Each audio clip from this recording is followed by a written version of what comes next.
अस्सलाम वालेकुम students, how are you? I hope you will be fine. First year physics, next topic start करते हैं। Topic का नाम है वेक्टर और क्रॉस प्रोडक्ट, या फिर इसको हम आउटर प्रोडक्ट भी कहते हैं। वेरी इंपॉर्टेंट लॉन्ग क्वेश्चन है। अब देखना ये है कि इस टॉपिक में और पिछले टॉपिक में कौन से ऐसे इंपॉर्टेंट पॉइंट्स हैं जो इन दोनों को आपस में डिफ्रेंशिएट कर रहे हैं। ठीक है, आइए स्टार्ट करते हैं डेफिनेशन से। Product of two vector result into vector quantity. जब हम दो वेक्टर्स का प्रोडक्ट लेंगे, अब सवाल ये है कौन सा प्रोडक्ट लेंगे, क्रॉस प्रोडक्ट लेंगे। प्रीवियस लेक्चर में डॉट प्रोडक्ट था, आज क्या लेंगे, क्रॉस प्रोडक्ट लेंगे। तो क्या होगा, जो रिजल्टेंट मिलेगा वो भी वेक्टर क्वांटिटी होगी। और प्रीवियस लेक्चर में वो कौन सी क्वांटिटी थी, स्केलर क्वांटिटी थी। ठीक है, अच्छा इसकी एग्जांपल क्या है, आपके पास क्रॉस प्रोडक्ट है मोमेंट आर्म का और फोर्स का। Cross product of moment arm and force is equal to torque. Torque is vector quantity. Similarly cross product of moment arm and momentum is equal to angular momentum, और ये भी क्या है, vector quantity. ठीक है, आपने क्या लिया, जब दो वेक्टर्स का क्रॉस प्रोडक्ट लिया, जो हमारे पास रिजल्टेंट आया वो भी वेक्टर क्वांटिटी थी, और हमारी यही रिक्वायरमेंट थी। अब इसको हम एक्सप्लेन करते हैं। आपके पास दो वेक्टर हैं, फर्स्ट वेक्टर ए है, सेकंड वेक्टर बी है। ये किसी प्लेन में पड़े हुए हैं, यानी कि एक्स वाई प्लेन में पड़े हुए हैं, और एक दूसरे के साथ एंगल थीटा बना रहे हैं। फार्मूला देखते हैं। अच्छा, क्रॉस प्रोडक्ट का जो सिंबल है वो क्रॉस ही है। डॉट का जो सिंबल था वो डॉट था, आपने इसमें कोई चेंज नहीं करनी है वरना गलत हो जाएगा। A cross B equal to A B sine of theta with N unit vector. क्या मतलब, अच्छा अब यहाँ पर एंगल कौन सा आया, साइन। प्रीवियस लेक्चर में एंगल कौन सा था, कॉस। ये डिफरेंस है। ये एन यूनिट वेक्टर क्या है, आपने अभी देखा जब हम दो वेक्टर्स को मल्टीप्लाई कर रहे हैं तो हमारे पास जो रिजल्ट है वो भी तो वेक्टर था ना। जब ये वेक्टर है, अंडरस्टूड बात है, इसका मैग्नीट्यूड भी होगा और एज वेल एज डायरेक्शन भी होगी। तो देयरफॉर ए बी जो है ये रिप्रेजेंट कर रहा है मैग्नीट्यूड ऑफ टू वेक्टर्स को, और जो एन है, एन क्या है, ये नॉर्मल यूनिट वेक्टर है। ये रिप्रेजेंट कर रहा है किसको, डायरेक्शन को। किसकी डायरेक्शन को, उसी वेक्टर की डायरेक्शन को। अच्छा, अब कहते हैं डायरेक्शन ऑफ जो नॉर्मल यूनिट वेक्टर है वो अपवर्ड भी हो सकती है, वो डाउनवर्ड भी हो सकती है। इसको यूनिट वेक्टर की ये जो नॉर्मल यूनिट वेक्टर है, ठीक है, ये इसकी डायरेक्शन अपवर्ड भी हो सकती है, डाउनवर्ड भी हो सकती है। इसको हम फाइंड करेंगे, एक स्पेसिफिक रूल है, उसका नाम है by using right hand rule. कौन सा रूल है ये, राइट हैंड रूल। तो राइट हैंड रूल क्या है, आइए इसको एक्सप्लेन करते हैं। ये आपको दो वेक्टर नजर आ रहे हैं हमारे पास दो वेक्टर, एक वेक्टर ए है और दूसरा वेक्टर क्या है, बी। ये क्या बना रहे हैं, एंगल थीटा। अगर हमने फाइंड करना हो ए क्रॉस बी तो हम क्या करेंगे, ए क्रॉस बी फाइंड करने के लिए you will rotate vector A. आप क्या करेंगे, वेक्टर ए को रोटेट करेंगे टूवर्ड्स वेक्टर बी।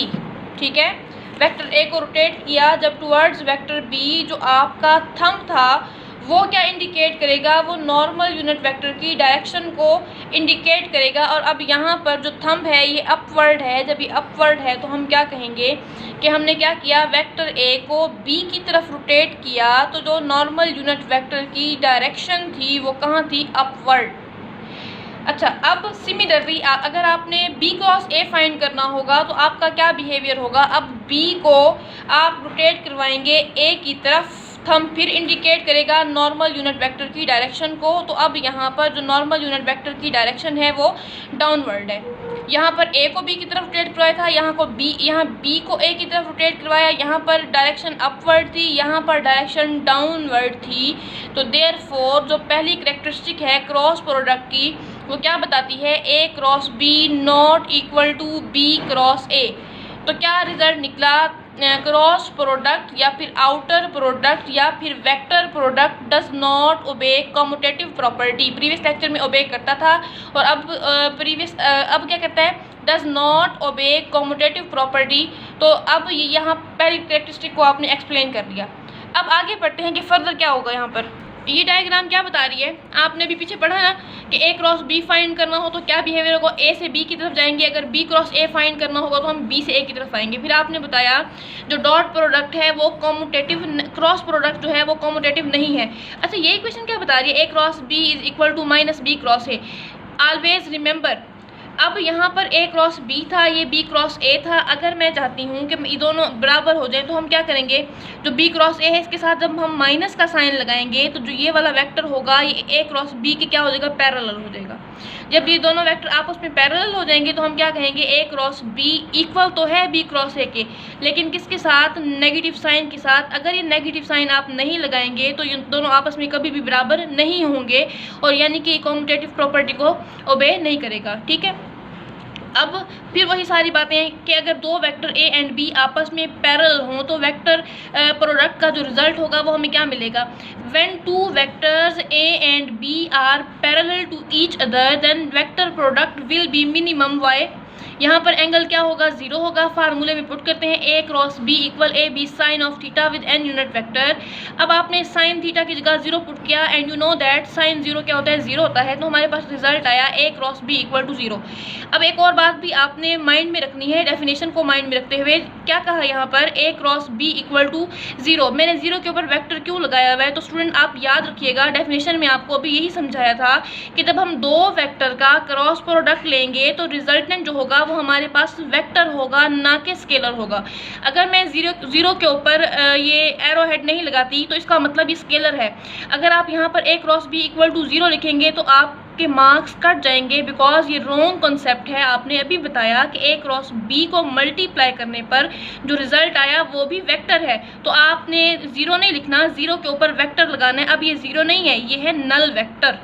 ठीक है, अच्छा, अब कहते हैं for unit vectors I cross I equal to null vector, यानी कि 0 के ऊपर बार लगाइए तो नल वेक्टर, जे क्रॉस जे भी नल वेक्टर, के क्रॉस के भी नल वेक्टर, बिकॉज ये सारे आपस में क्या थे, पैरेलल। जब ये पैरेलल होंगे तो एंगल क्या होगा, इनका 0 होगा। ठीक है, और साइन 0 क्या होता है, 0। तो क्रॉस प्रोडक्ट में जब हम पैरेलल वेक्टर को लेंगे तो हमारे पास जो रिजल्ट होगा वो मिनिमम होगा।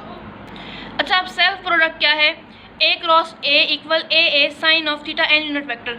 हम उसी वेक्टर का उसी के साथ हम प्रोडक्ट ले रहे हैं, यानी कि ए क्रॉस ए। अब क्या हुआ, जब ए क्रॉस ए लेंगे दोनों वेक्टर सिमिलर डायरेक्शन में होंगे तो पैरेलल है, यानी कि एंगल क्या होगा, 0 होगा। जब A cross A equal A sine of theta, theta हम पुट करेंगे 0, तो हमारे पास आंसर 0 आएगा। नो, आंसर हमारे पास आएगा नल वेक्टर। ठीक है, 0 जो है वो स्केलर क्वांटिटी है, तो आपने स्केलर नहीं लिखना, 0 नहीं लिखना, यानी कि स्केलर नहीं लिखना, आपने 0 के ऊपर एरो लगाना है, यानी कि नल वेक्टर। ठीक है, अच्छा, for perpendicular vectors, perpendicular vectors के लिए जो आपका वेक्टर प्रोडक्ट है, यानी कि जो क्रॉस प्रोडक्ट है, उसका रिजल्ट क्या होगा, मैक्सिमम होगा वाई। ये देख रहे हैं आप, आई जे और के ये यूनिट वेक्टर्स हैं। ठीक है, ये तीनों जो हैं आपस में क्या हैं, परपेंडिकुलर। फार्मूला फिर लेंगे हम, A cross B equal A B sine of theta N unit vector. ठीक है, अभी आपने कहा वेक्टर्स आपस में क्या है, परपेंडिकुलर। परपेंडिकुलर होने की वजह से जो इनका एंगल होगा वो क्या होगा, 90 होगा। साइन 90 क्या होता है, 1 होता है। रिजल्ट क्या मिलेगा, maximum A cross B equal A B N unit vector. अच्छा, अब जो ये आपको इक्वेशन नज़र आ रही है, ये एमसीक्यूज़ के लिए वेरी इंपॉर्टेंट है, ये न्यूमेरिकल्स में भी बार बार यूज़ होती हैं, तो आपने इसको बहुत ध्यान से सुनना है। अच्छा, आपने अभी पीछे पढ़ा कि आई क्रॉस आई जो है वो क्या था, 0 था। अब देखें आई क्रॉस जे किसके बराबर है, के के बराबर है। ठीक है, अब अगर इसी के ऑर्डर को हम रिवर्स करें, जैसे आपने अभी पीछे पढ़ा कि A cross B not equal to B cross A, हाँ आपने ये ज़रूर लिखा था कि A cross B equal minus B cross A. तो यहाँ पर क्या कह रहे हैं कि आई क्रॉस जे जो है वो किसके बराबर है, के बराबर। जब हम इनका ऑर्डर रिवर्स करेंगे तो हमें कौन सा वेक्टर मिलेगा, के वेक्टर मिलेगा। के यूनिट वेक्टर होगा, लेकिन किसके साथ, माइनस साइन के साथ। अच्छा, अब ये क्या है, J cross K equal to I unit vector. फिर उसके बाद फिर वही बात हमने ऑर्डर रिवर्स किया तो हमें क्या मिला, माइनस आई के साथ मिला। फिर K cross I equal to J unit vector. फिर आपने ऑर्डर रिवर्स किया, आई क्रॉस के किया तो आपको जे यूनिट वेक्टर मिला, लेकिन किसके साथ, माइनस साइन के साथ। तो क्या बताया, अगर हमारी जो रोटेशन होगी वो अगर एंटी क्लॉकवाइज रोटेशन होगी तो सारे रिजल्ट हमारे पास क्या होंगे, पॉजिटिव होंगे। अगर क्लॉकवाइज रोटेशन होगी तो हमारे पास सारे रिजल्ट क्या होंगे, नेगेटिव होंगे। ये एमसीक्यूज में बार बार यूज़ हुआ है, ये आपने इसको अच्छी तरह से माइंड में रखना है। ठीक है, अच्छा, अब कहते हैं अगर आपके पास एंटी पैरेलल वेक्टर हो तो आपका क्या बिहेवियर होगा, A cross B equal A B sine of theta with N unit vector. अच्छा, अब यहाँ पर क्या होगा, यहाँ पर ये होगा, एक वेक्टर क्या है, ए है, और एक वेक्टर क्या है आपके पास, बी है। दोनों की डायरेक्शन जो है अपोजिट है, दोनों आपस में क्या है, एंटी पैरेलल हैं। जब एंटी पैरेलल होंगे तो जो थीटा होगा वो क्या होगा, 180 होगा, और साइन 180 क्या होता है, 0 होता है। फिर ए क्रॉस बी इक्वल टू 0, यानी कि 0 तो नहीं लिखेंगे ना, हम लिखेंगे A cross B equal to null vector. ठीक है, अच्छा, अब आगे बात करते हैं जनाब, प्रोडक्ट ऑफ कंपोनेंट्स हैं। जैसे आपने प्रीवियस लेक्चर में आपने मल्टीप्लिकेशन की थी, आपके पास वेक्टर ए था, फिर आपके पास वेक्टर बी था। ठीक है, इस यहाँ भी आप वैसी मल्टीप्लिकेशन कर सकते हैं लेकिन इसका जो ऑथेंटिक वे है वो उसमें आप यूज़ करेंगे डिटर्मिनेंट मेथड यूज़ करेंगे, ठीक है। दोबारा सुने, प्रोडक्ट ऑफ कंपोनेंट में आपके पास एक वेक्टर ए है, एक आपके पास वेक्टर बी है। वेक्टर ए के तीनों कंपोनेंट हैं, ए इक्वल ए एक्स आई प्लस ए वाई जे प्लस ए जी के। सिमिलरली जो बी है बी एक्स आई बी वाई जे और बी जी के, ठीक है। इनको आपस में आप वैसे भी मल्टीप्लाई कर सकते हैं जिस तरह हमने प्रीवियस लेक्चर में किया था। अगर आप वैसा करना चाहें आप करके देख लीजिएगा, रिजल्ट सेम होगा। मैं यहाँ कौन सा मेथड यूज़ करूँगी, मैं यहाँ पर डिटर्मिनेंट मेथड यूज़ करूँगी। तो आइए देखते हैं कैसे। आपने लिखा ए क्रॉस बी इक्वल, आपने डिटर्मिनेंट डाला, ठीक है। उसके बाद लिखा I unit vector, J unit vector, K unit vector. I unit vector में जो ए के कंपोनेंट थे ए एक्स और जो बी का था बी एक्स वो लिखा आपने। जे यूनिट वेक्टर में क्या क्या था, ए वाई था और यहाँ से कौन था, बी वाई था, वो लिखा। और के यूनिट वेक्टर में यहाँ से ए जी था और वहाँ से बी जी था। तो स्टूडेंट याद रखिएगा, जो पहली रो होती है ये क्या है, first row, second row, third row, first column, second column और थर्ड कॉलम। तो यहाँ जो आई यूनिट वेक्टर होगा, जो फर्स्ट कॉलम होगा वो पॉजिटिव का होगा, जो सेकंड कॉलम होगा वो नेगेटिव का होगा, जो थर्ड होगा वो भी क्या होगा, पॉजिटिव का होगा। ये साइन आपने लाजमी याद रखनी है। अगर इन साइन में आपने कोई इंटरचेंज किया तो ये आपका जो रिजल्ट होगा, फाइनल रिजल्ट, वो ठीक नहीं निकलेगा। तो आइए स्टार्ट करते हैं। डिटर्मिनेंट मेथड में आप मैथ में भी इस रूल को, इस मेथड को आप यूज़ करते हैं। आओ देखते हैं क्या होगा, ठीक है।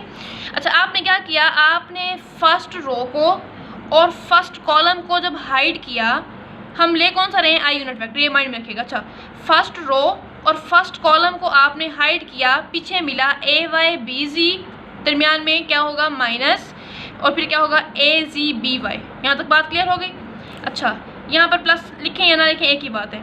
अब दूसरा कॉलम किसका होता है, माइनस का। मैंने यहाँ पर क्या लिखा, माइनस लिख दिया। आप क्या करेंगे, जे चाहिए, जो चाहिए उसको छुपा देंगे। फर्स्ट रो और सेकंड कॉलम हाइड किया, पीछे मिला आपको ए एक्स बी जी, ठीक है। क्या मिला, ए एक्स बी जी और ए जी बी एक्स, मैंने लिख दिया।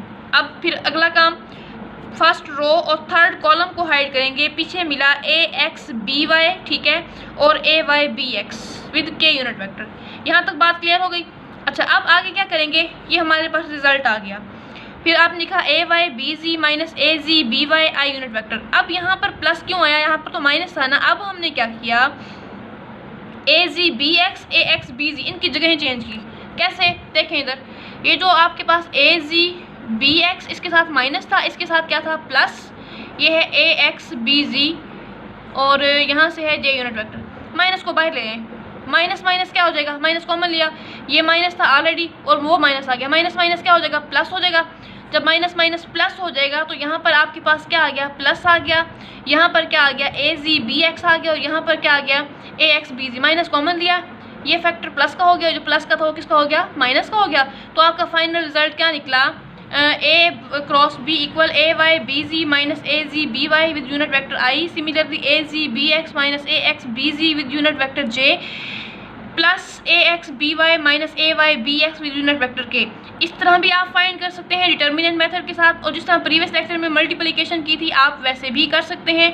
Choice is yours. लेकिन याद रखिएगा जो डिटर्मिनेंट मेथड है, न्यूमेरिकल में आपने डिटर्मिनेंट मेथड से ही सॉल्व करना है, तो इसलिए आपने इसकी प्रैक्टिस करनी है। अब क्रॉस प्रोडक्ट की लास्ट प्रॉपर्टी क्या है तो उसको पढ़ते हैं। अच्छा, लास्ट प्रॉपर्टी क्या कहते हैं the magnitude of vector product यानी कि A cross B is equal to area of parallelogram. क्या बताया, कहता है ए क्रॉस बी का जो मैग्नीट्यूड है, जो ए बी साइन थीटा के इक्वल था, ये इक्वल होता है एरिया ऑफ पैरेललोग्राम के। यहाँ तक बात समझ आई जी। ये था आज का टॉपिक, वेक्टर और क्रॉस प्रोडक्ट। हमने इसको ब्रीफली एक्सप्लेन किया। आई होप कि आपको समझ आ गई होगी। अच्छा, एक बात और याद रखिएगा, जो दरमियान में एग्जांपल्स आ रही है ना, आपने वो सॉल्व करने की लाजमी कोशिश करनी है। जैसे जो प्रीवियस लेक्चर था उसमें जो एग्जांपल 2.4 और 2.5 थी, आपने उसकी प्रैक्टिस करनी है। इसी तरह अब दरमियान में जो भी एग्जांपल्स आ रही हैं आपने उसकी प्रैक्टिस लाजमी करनी है, ठीक है। अगर कोई कन्फ्यूजन हो तो आप शेयर करेंगे। और दूसरी बात, जो एक्सरसाइज के शॉर्ट क्वेश्चंस हैं स्टूडेंट, उस पर नो कंप्रोमाइज़, आप साथ साथ उनको भी प्रिपेयर करते रहें, ठीक है। अपना ख्याल रखिएगा। अल्लाह हाफिज़।